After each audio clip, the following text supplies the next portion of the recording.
But there is that caveat of Chelsea having to release these players. And that, if anything, is the one spanner in the works, potentially, that could scupper anything. Hello and welcome to Stretford Paddock. This is a deadline day one-on-one interview, once again with special guest Dharmesh Sheth from Sky Sports News. It's morning on deadline day. Dharmesh, what's going on? It's all kicking off. Everything's happening. How busy is it for you today? They used to advertise this as it's Christmas morning, and the day before, on deadline day -1, it's Christmas Eve. It doesn't feel like that.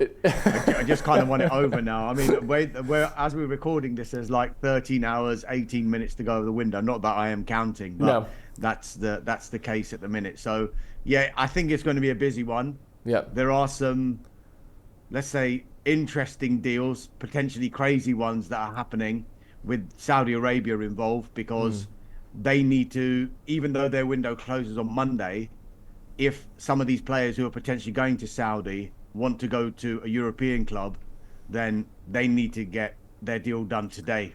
And then if it doesn't happen, they've still got that insurance of a few days to sort out a deal to Saudi. So it's going to be really interesting today, I think. It's all kicking off, and we'll get into a little bit of that, because some of the players that have been linked to Saudi have also been linked to Man United. We'll also look at some United players that might be going in a few different directions as well. Let's just start with some of the sort of, what I like to think at least, are the sort of the safe transfers, the bankers. What's the latest on Scott Mctominay to Napoli and Manuel Ugarte to Manchester United? Are they done? Are they dusted? Could we even see Ugarte feature against Liverpool on Sunday? Yeah, so McTominay, I don't know whether you saw those pictures from Naples yesterday. Absolutely fantastic. I mean, I think loads of United fans were so pleased for Scott McTominay. You know, it's quite sad that, given he's been at United for so long, but you know, there's almost an understanding that maybe is this a deal that suits all parties. So he's been having a medical. It will get done, as far as we're aware, today. There doesn't seem to be any issues with the deal. I'm told on track with McTominay. I know because he was supposed to travel the day before, and then that got delayed because of these documents. People were asking, well, is this deal in danger? The information I have at the moment is that's not the case. That deal, which I think is worth around £25 million initial payment plus £5 million performance-related add-ons, looks like it's going to happen. And that's a subtle change, because we were told it was in euros before, but there seems to be some reporting now that it might be actually pounds that United are getting for that deal, so a little bit more. And we're just waiting for confirmation on that. We'll obviously, hopefully, get that from United on or off the record once that deal is completed. So that one should go through.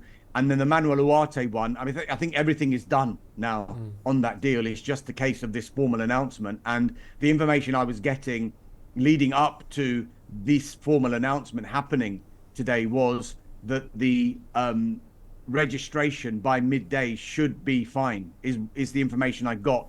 Whether that's changed or not in the interim period, we'll have to wait and see. But as far as I'm aware, they're confident of getting this deal registered by midday on Friday for him to be available for the Liverpool game on Sunday. Does not necessarily mean he's going to play or be starting, but just to be available. And given we've seen this injury to Mason Mount now, I just wonder whether Ugarte will play some sort of part in this game. But you've got to remember, since Copa America, he hasn't played really, and at PSG he hasn't featured in the last squad at all. So it'll be interesting to see what kind of shape he's in and how many training sessions he'll need before he's ready to play for United.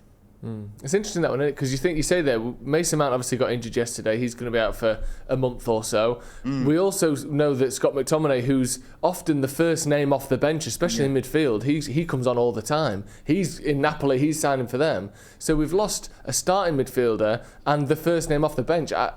My opinion, obviously, is I think Ugarte's going to get some minutes in this game, because otherwise, if we need someone in the middle, who are we bringing on? Ericsson or Collier? I don't know. I think Ugarte may well be ahead of them in the pecking order, but it's good to know that those deals are getting done. And like you said, I feel good for McTominay. I'm glad that he's gone to a club where the fans, at least to start with, are all over him. They love him. They were so happy to see him there. I think he needs a bit of that, because at times I think maybe we haven't sort of appreciated him, or his qualities haven't been quite what United have needed. But I like the idea that he's going somewhere where he's loved. So, yeah, fair play to Scott McTominay. Another player potentially on the way out of Manchester United, although I'm not sure United fans are quite as sort of overall enamoured by him. Certainly the move was Jadon Sancho, a deal that we so looked forward to 3 years ago. It was one of my favourite signings United have made in recent seasons, and obviously that hasn't worked out at all. Rumours to Chelsea, rumours to Juventus as well. It seems as though through the night that these Juve rumours have kind of fallen by the wayside a little bit. What's your understanding of Jadon Sancho's moves and where he could still possibly go today? I spoke to someone last night about this deal, and the response I got is that they would need clarity by tonight, as in last night, about what's happening with Jadon Sancho. So I followed it up this morning. It wasn't forthcoming that the clarity had arrived. All the information that I was getting was that it's edging closer to an agreement in principle with Chelsea. And I know we say all of these words and it's like, well, it's got to be more than that because there's only a few hours left of this transfer window. But there seems to be a movement that, you know, that the talks are still ongoing about this deal. I think the permanent and a loan are still on the table for Jadon Sancho. The Raheem Sterling issue is still a Chelsea issue because it's not necessary for Manchester United to sign Raheem Sterling for Jadon Sancho's deal to go through. So as far as Chelsea are concerned, they want to offload a number of players. That is clear. They've made it public that some of these players who are not training with the first team squad, if they're still there after the deadline is over, they're not going to get any minutes. There's almost like pressurizing the player and their representatives find a club. So Chelsea have been scouting around for clubs and to try and get an agreement with a club for Raheem Sterling before going to Raheem Sterling and saying, we've got an agreement with X, Y, and Z. Which one do you want to go to? In an ideal scenario for Chelsea, you would think that dealing with one club would be the easiest thing to do. So Jadon Sancho would go from Manchester United to Chelsea, and then Raheem Sterling would go from Chelsea to Manchester United. The information I have on Raheem Sterling, it wasn't ever during this transfer window, publicly anyway to us, and the information we were getting was it was never a name that was in the mix for United throughout this transfer window, which is clear because now we're hearing that Chelsea have been offering these players. Now, I'm not saying that United wouldn't be interested. It was one of those ones that kind of, you know, pricked their ears a little bit more than anything when they were offered Raheem Sterling and they thought, it's not something we've talked about. It's not something we've thought about, but we might be open to having a conversation about it. Yeah. I think that's how far it's gone. So it's never been a case of Manchester United actively looking to sign Raheem Sterling. It's more they're just open to that idea of Raheem Sterling. Because at the end of the day, if Jadon Sancho was to leave, Manchester United don't necessarily need to replace him because they feel that they are well stocked in the forward areas. That if Jadon Sancho was to go, they've still got more than enough players in the forward line that can play in a numerous amount of positions along that forward line. So it wouldn't be a case of we have to get someone else in. I think the focus purely at the moment is trying to find that deal for Jadon Sancho to leave Manchester United. Juventus, of course, have been pushing as well. Sky in Italy are kind of intimating that they might have cooled their interest in him because of the finances involved and maybe the loan fee that Manchester United might be demanding in a particular deal for Jadon Sancho, simply because Juventus only wanted to do a loan.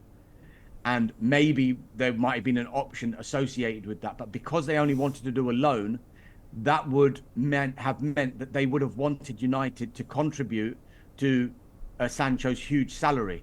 And you would think if you're a football club that's going to have to contribute to a salary, in return, you are going to want some sort of compensation for that. So United would probably have said, well, the loan fee is going to have to be a lot bigger than it would have been had you covered all of Jadon Sancho's wages. So that's probably where it might have broken down as far as Juventus are concerned. They're still in there, as far as I'm aware. When I spoke to that person last night, he's not aware that Juventus have stopped talks with the Sancho camp. at all. So while that dialogue is still open, it can't be ruled out. It just feels like the direction of travel would be Chelsea at this stage. There's a lot going on in there. I love this. Deadline day is so good because you have these sort of massive swings back and forth. Like on a dime, all of a sudden Juve's involved, and the next thing you know, Inter Milan's getting stuck. Like there's all these things going on. But I wonder if Jadon Sancho is thinking, I've lived abroad in Germany, I've been there. Maybe he wants to settle down in England. Maybe he's, because there seemed to be reports, didn't there, that he preferred Chelsea. Again, I don't know the truth to those. I wonder whether he's thinking about that. I think you're coming from the Juventus side, actually, partly because of the deal itself, but also I think their feeling might have been that as much as they were trying to do a deal, it was going to be a case of waiting to find out what United's decision was going to be and what Sancho's decision was going to be. And I think they might have felt that his preference might have been Chelsea. Okay. But it's still one thing having a preference for Chelsea, and it's another thing actually being able to do a deal, because it's almost like a chain here. Because if like I mentioned before, if it was just United they were dealing with and Sterling was going to go to United, then it would look like a pretty straightforward deal, and you'd think it could accelerate pretty quickly. But if United aren't going to sign Sterling and Chelsea need to find another home for Sterling, and then it's a case of Sterling having to sort out that deal with another club while Sancho waits for that deal to happen before he can go to Chelsea. So if one chain breaks in that deal, there's still a likelihood, I wouldn't say likelihood, there's still a possibility as we stand right now that Sterling stays at Chelsea and doesn't play, and Sancho stays at Manchester United. And of course, Sancho staying at Manchester United, it would still mean that United would almost publicly say, no, everything's fine. We've put all our issues behind us. He's been training with the first team squad. That hasn't been an issue. Whereas Sterling, we know, hasn't been training with the first team squad. So there's a slight subtle difference between the positions of the players there, even though Sancho hasn't played a single minute so far this season. It's all going on, isn't it? Just a little bit on some of the other deals then, because you mentioned about Saudi Arabia before, and Ivan Toney's one that there was some links earlier in the week from United and Ivan Toney, and I was never quite sure of the reliability of those. And we mentioned them on the channel and said, look, here's where they're coming from. You know, if you want to believe it, you can. Now it seems as though Ivan Toney is set for Al-Ahli. Is that right? Like all of us, that seems to have kind of not come out of nowhere. I know there were links earlier in the window, but it seemed as though they'd gone quiet in favour of Victor Osimhen. Now maybe Al-Ahli are getting Victor Osimhen and Toney, or Osimhen could still be going to Chelsea. What's happening with Toney and this whole bubble? This is like, we're talking about United and the Sancho deal being one of the primary deals, and the Sterling deal where he's going to go. That's going to be a huge focus today. But this Osimhen-Toney situation is very, very interesting, because very quickly, I'll tell you what happened last night. There were Chelsea representatives and Al-Ahli representatives in Naples talking to Napoli about a deal for Victor Osimhen. Now, from the outset, Chelsea couldn't get anywhere near the numbers that Victor Osimhen would have wanted, let alone what kind of deal they were going to do with Napoli. But they knew the most difficult part of that deal was going to be sorting something out with Osimhen, because it was just far too difficult to meet the wages that Osimhen was on. But then add to that, you've got that situation now where Sky Italy this morning have said, right, he's going to Al-Ahli. It's all been sorted. Victor Osimhen is a done deal. They've agreed this deal. There's still a few bits and pieces to close out, but in principle, it's agreed. And what that deal was, 80 million euros going to Napoli from Al-Ahli, and Victor Osimhen getting paid 40 million euros a year. Wow. And on a 4-year contract with an exit clause. So we thought, right, that's done and dusted. Chelsea are out of the equation. It's since emerged today, in the last few minutes, that Ivan Toney now is the subject of an agreement between Al-Ahli and Brentford worth £40 million, and whether his wages are going to be. So now the question is, I've just put this question to somebody who was involved in this deal with Chelsea and Napoli, and asked the question, Toney has agreed, Al-Ahli have now agreed with Brentford for Toney. And his response was the laughing emoji, lol. So I was like, what is going on here? So I said, does that mean Chelsea are still in for Osimhen? And he then replied, yes. Whether that is going to be the case, I don't know yet. Whether Al-Ahli can get both players, I don't know. Whether there's some sort of brinkmanship going on here, whereby Napoli know that Chelsea can still do a deal potentially for Osimhen, and maybe they came close, but not close enough to what Napoli would have wanted. Napoli then agree something with Al-Ahli. You could take that on face value, it's all done. Or you could take it as, right, we've agreed with Al-Ahli, but it's not closed yet. What have you got? If you raise it a little bit or change this part of the deal, you're not out of it. All options, it feels like, are still open. And add to that, Ivan Toney, you mentioned being linked with United earlier on in the window. We think that they are long-term admirers of Ivan Toney. They like the player, but I don't think it was ever going to be a priority position once Joshua Zirkzee had come in, particularly with the profile of player you're looking at Zirkzee compared to Ivan Toney and the ages as well. But they are also, Chelsea that is, are interested in Toney.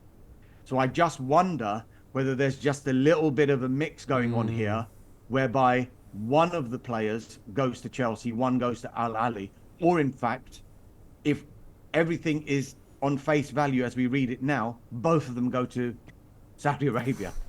It's going to be interesting. It is going to be interesting. After a sort of relatively quiet window for some of the Saudi Arabian clubs, this would be a big end to it, wouldn't it? Signing 100%. Toney and Osimhen. Yeah. But yeah, it does feel as though maybe Chelsea's going to end up with one of them, and Al-Ahli will get the other one, maybe. Or who knows? But like you said, United and Toney, should I say, that isn't looking very likely whatsoever at this stage. No. And I think that's fair enough, really, isn't it? I think that's pretty much everything. I mean, it felt like an absolute whirlwind of a conversation. That's the nature of deadline day, though, isn't it? We've got a few hours obviously left to go. Everything I've said today, Joe, probably it could all change by the time by the time lunchtime comes along. Who knows? It's crazy. It's absolutely crazy, it feels like. Yeah, it is. But hopefully, I mean, just your opinion as it stands right now, do you think one way or another Sancho will leave Manchester United? Is that because that feels as though, I think for his relationship with Ten Hag, for the harmony of the squad, that feels as though it almost needs to get done, doesn't it? I don't want to put my head on the block and say, of course, right, it's definitely going to happen, because we've only got a few hours left. But I think the will of all parties is to get this deal done. From Manchester United's perspective, from Sancho's perspective, and from Chelsea's. But there is that caveat of Chelsea having to release these players. And that, if anything, is the one spanner in the works, potentially, that could scupper anything. Right, okay. Dharmesh, thank you very much, and thank you for coming on the channel all through the window as well, bringing us those updates and giving us this Sancho thing. Like I said to you the other day, last week, you said just keep an eye on Sancho, and now look what's going on. Everyone seems to want him. So thank you very much, Dharmesh, for this summer. It's been brilliant having you on the channel once again. Thank you to everyone at home for watching. This has been a one-on-one interview with Dharmesh Sheth on transfer deadline day. We'll see you in a bit.